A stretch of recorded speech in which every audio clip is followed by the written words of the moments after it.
You were saying at the beginning when I first joined, not at the beginning, but when I first joined, that we were saying how you can encounter the logos everywhere in the Book of Nature, and you said, this is kind of, I don't understand how it's not self-evident. And then you were starting to say, it's something about the modern mind, and then you were qualifying this, saying, I'm not trying to rag on Well, modernity. yeah, I know. It's because, right, yeah, and it's because modernity tends to operate within the world of abstraction. There are things that are only obvious through experience. What I would say, Jonathan, is the left brain is fine if it's submitted to the right brain.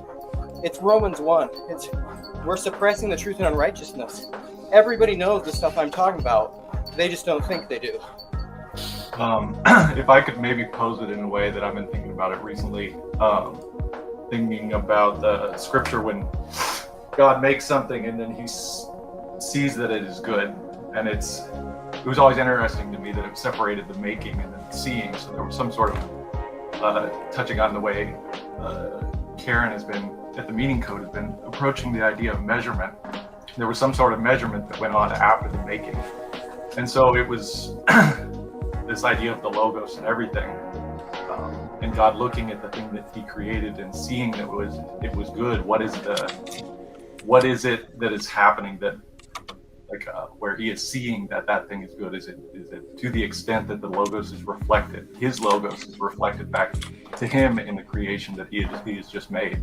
And then we see all this partial logos, like he was talking about in various approaches, these kernels of truth, these reflections of the pattern, these partial reflections of the pattern in various approaches to pursuing truth and trying to understand what's real. I've just been thinking about it in that way, and I was curious. So what I would say, though, is they're in the thermodynamic world, in the time world, as Stephen is talking about it, they're partial, but they're full. The fullness of a tree is in a seed. Receive with meekness the implanted word, that the high priestly prayer in John 17, I pray that they will be like I am with you. It's the fullness, man. The logoi have the fullness. Where my mind goes immediately is down to the genetic level, which may not be helpful. I tend to have a sort of engineering approach with an artistic bent, but I start to think about, okay, the fullness isn't in the seed, but what is the state of the seed? Because the seed has a certain set of instructions and mappings and protein information, and it unfolds, and you get ultimately the fruit of the thing. It's not necessarily an ideal fruit. It may not even produce fruit. It may produce bad fruit. So I certainly agree that the fullness is in the seed, but what is the state of what was planted? What preceded that planting? So let me know if I go too far afield, but I'm still getting a feel for. I think that's all true, but then what the verse I would go to is Christ was made perfect by what he suffered. And that Father John Bear talk with Sam Tiedemann, because Jesus underwent transformation, and his suffering was the tree. There's one tree in the garden, the tree of the fall, the tree of the knowledge of good and evil, where we could be like God. And then the other tree, which is also in the center of the garden, is the tree of life.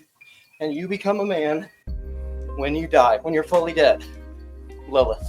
Was this in connection with Eurythmy insofar as like when something is created, then there's like a time aspect of seeing it's good? My words can only awaken meaning. Words do not convey meaning; they awaken meaning, and the meaning is awakened in your own implanted word, your own logoi, Christ in you, and that's Chad's God of your own understanding. It's the only God that exists, which isn't subjective; it's transjective or tilic. It's the God that insists. There can be no resonance. There can be no mirroring. Even think about children. When we talk about like mirror neurons, there can be no mirroring if there's nothing in you to reflect.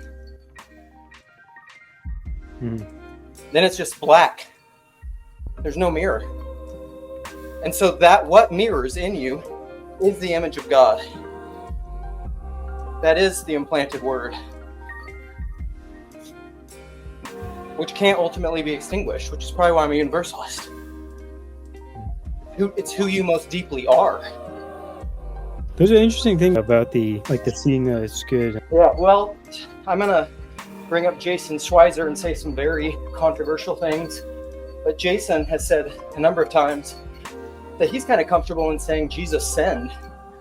And where I would say that is Jesus was made perfect by what he suffered. And I referenced it, I think it's at minute 48. I've referenced it so many times, I know the timestamp, in Sam's conversation with Father Bear on his Gregory of Nyssa translation. If sin is thought of outside of moralistic categories as missing the mark, he says, well then, what necessarily follows from that is that, well, he says from God, that transformation, and this is Chad's metanoia is sacred, transformation is intrinsic to what it means to be a human being. And so, in the quantum state, you have personal or divine simplicity, and then in the process state, you have transformation, becoming, being and becoming. And even Jesus had that. Jesus was made perfect by what he suffered. This is Sam's big pushback to the logos of sarcos, like God coming down, who willed, who without change became man and was glorified. O Christ our God, trampling down death by death. Would you say in the aspect of perfection, not as in error, but more as in completeness, as in the fulfillment of the thing? It always reminds me of Jess talking about the Book of Job with this idea of sinless repentance, where like I'm not sure if you remember talking about that, Job. Jess. Sorry, No, I made a little clip actually that's and yeah, I should let you elaborate that. Do you think that's fitting or relevant? Because I think it's kind of fits with what we're talking about, right? Well, I think there's some way, like I understand what Luke's saying. There's some ways where like the whole concept of Christ is totally still beyond me. Like the more I think about it, like, and you know, I've talked about this before, but the image that I have for the relationship between Job and Christ is that of Christ is walking on the water and Job is below the water, and so you even think of that as conscious and unconscious, and Job goes into his suffering totally not knowing what is happening, and Christ goes to his suffering almost completely conscious and aware of everything that's going on.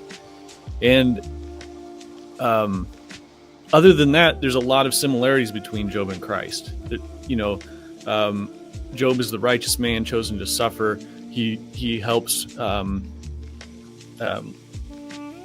redeem the world that he's in. He becomes a mediator. Like all these things are directly attributable to Christ, except for that one thing is like this glaring difference is Job is completely unaware and Christ seems to be completely conscious. And so the reason why I bring it up, because I think it has to do with this idea of sin as well. And there's this way in which we are sort of prone to sin, missing the mark, in a way that, like, I understand what Luke's saying, like Christ was man, so there's a way in which he like just did normal people things. He's made perfect by what he suffers. But another part of me is like it's not even the same category that I would say that would be sin necessarily, where I think sin is a subcategory of whatever Christ is doing. Like whatever Christ does in his separation from the Father on the cross, like, my God, why hast thou forsaken me? Sin is just a subcategory of that separation. There's good separation and there's bad separation. And actually, that's why sin isn't a problem for God, is because it's actually a part of this larger creative process and the relationship between the Father and the Son that is sort of beyond me. And so when we fall into sin, we actually fall unconsciously into the story of Christ. But we do so out of a lack of trust of God. We take the fruit, we grasp at things. But that seems faithlessness and ignorance, and which is not necessarily willful, right? So I don't know. It's still sin, though, right? It's still sin in some sense of the word, which is why, like, so in my tradition, in our general confession, we also confess the things that we have not, right? So it's not just about the bad things that you did. It's about the good things that you had an opportunity to do and failed to do that you may not have even realized. Yeah. And it seems like Christ is aware of those things, and he like leads us into those. Like when he welcomes Peter to walk on the water with him, like all of a sudden there's like, there's the picture of Job under the water, sort of mirroring Christ. Job is the unconscious Christ. But then when Jesus invites Peter to walk on the water with him, all of a sudden we're being invited to do that same thing. And I still have no idea what that means. Well, the disciples didn't either, right? Here's the thing. It's like the disciples didn't either. And in fact, it's what we are as Christians. It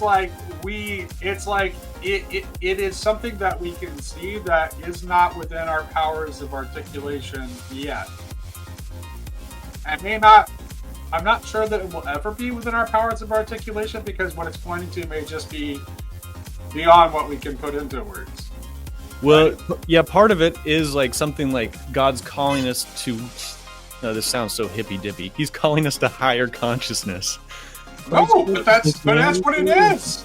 It's like, okay, it's like, I mean, you can talk, yes, like when people talk about Christ consciousness, they can sound like New Age weirdos. But if you don't ultimately think that that's what's going on, you're deluding yourself. Like, please tell me please tell me how the idea of the body of Christ makes any sense, or why the ascension needed to happen, if something very much like that isn't precisely what God is moving us toward. The evolution of consciousness. Yeah. Yeah, and there's something, I just want to bring this up because it's part of the story. Like when Peter walks out on the water, he's not afraid of the waves or the water, the chaos. Peter doesn't sink because he's afraid of the chaos. It says that he sees the wind and becomes afraid. And the wind is the spirit. The spirit. And it's something like when we step out, we actually are mostly afraid of God.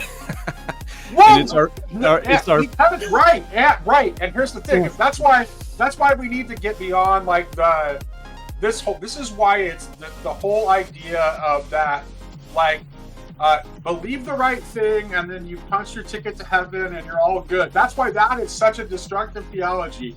Because if you think that's all that's demanded of you, wow, have you set the bar too low. The reason that Peter is terrified by the Spirit is because he comes aware of just what the demands it's going to make on him are. That's why he's terrified. Well, and that brings us to the end when Peter, when Christ is on the shore and calls out to them in the boat, and they're fishing and they haven't caught anything, and Peter puts on his cloak. He had taken off his clothes because he was hot and working and stuff. So then he puts on his coat and he jumps out of the boat. And Peugeot talks about how Peter in that moment is sort of ready to die. He sort of goes, he's ready to, like what you just said, Nate.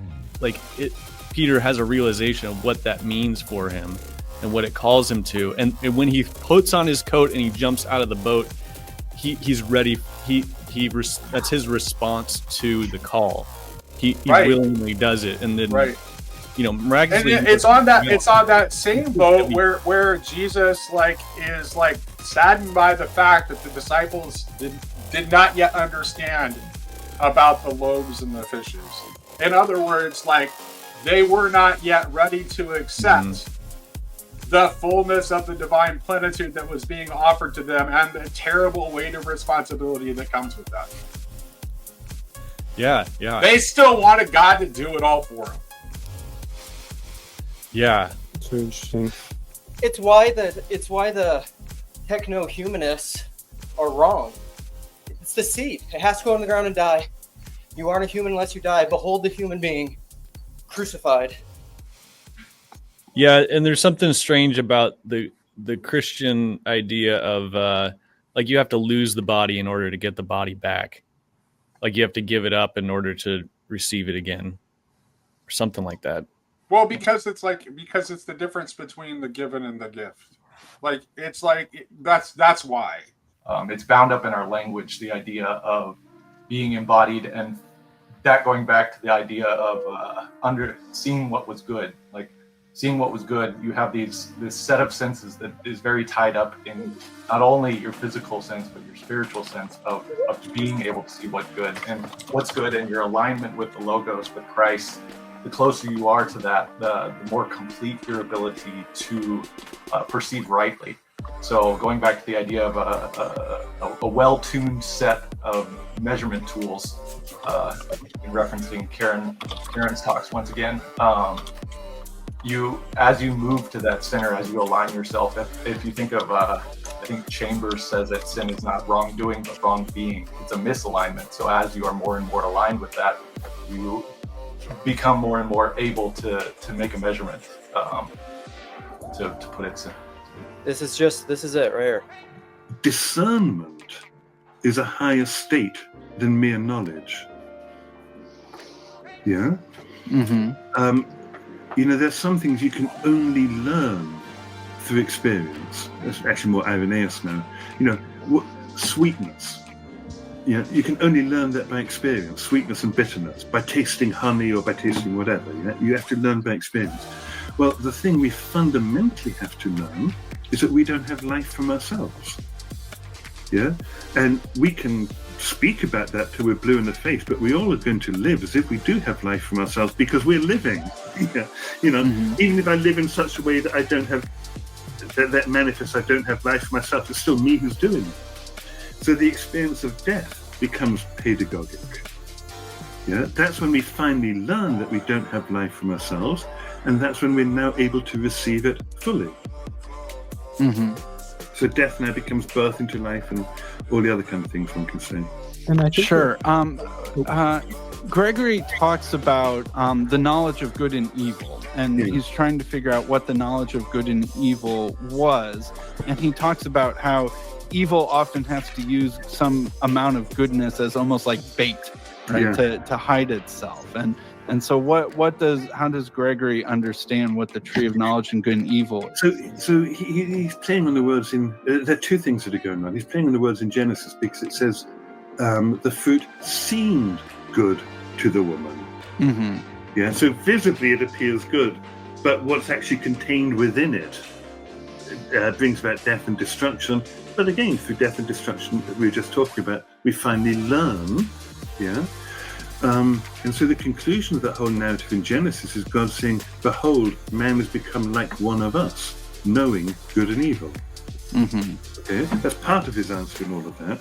The second part would be, are there two trees or one tree? Mm-hmm. Yeah, you've got the tree of life and you've got the tree of the knowledge of good and evil, and both are planted in the center. Well, his question would be, how can there be two trees in the center? Yeah. So how then do you hold together the tree of the knowledge of good and evil and the tree of life? Well, the way he would do it, and combining him with other things, of course, is the tree is a symbol of the cross, Mm-hmm. which is the tree of life, but it's a life which comes through death, hence the knowledge of good and evil. Okay. You always leave the okay in there at the end. that was reminding me about, you were talking about how like that dying is prior in a sense to the creative incarnation in a way, and Christ consciousness, evolution of consciousness, and then it's also like an embodied, it's a thing that we do as well. It's like I kind of connect eurythmy with transfiguration in a way. It's like when we really or embodying the creative word. And I think what Christ is offering in terms of the evolution of humanity is not only like a way of thinking, but it's also like an actual ability in a way that we have in the world, which is a requirement for it to take place, is this kenotic self-giving. Yes. And that's when we really come into resonance, when we, we're living life, not possessing life as our own, but we're participating in life. And that's when I see you as me, and of course there's distinction without division type of thing. And then there's real connections, and it's crazy. It gets super mystical. I think what I like, Jesus, I just call it's the human sitsum. I think that we're all participating in this creative speech of God in a way, like all the time, such that our art and our speaking and our body movements can reveal, the body reveals the mind. We are given words, but as we were saying as well, that would require for you to see into those things. It's kind of like this imaginable, iconic. You basically have to like get out of your own way, and you have to let your preconceived notions be killed, such that you're available to resonate with people and to see, like how they feel and stuff like that, how they think. You can grok these things if you like really are attentive to people. You can see, how does this person think, and using this faculty for good would be, this is how I see what's up with you and how I meet you where you're at. Thinking about Freud and Jung. Freud was the first person to ever listen to people, and then Jung was the first person to ever listen to crazy people.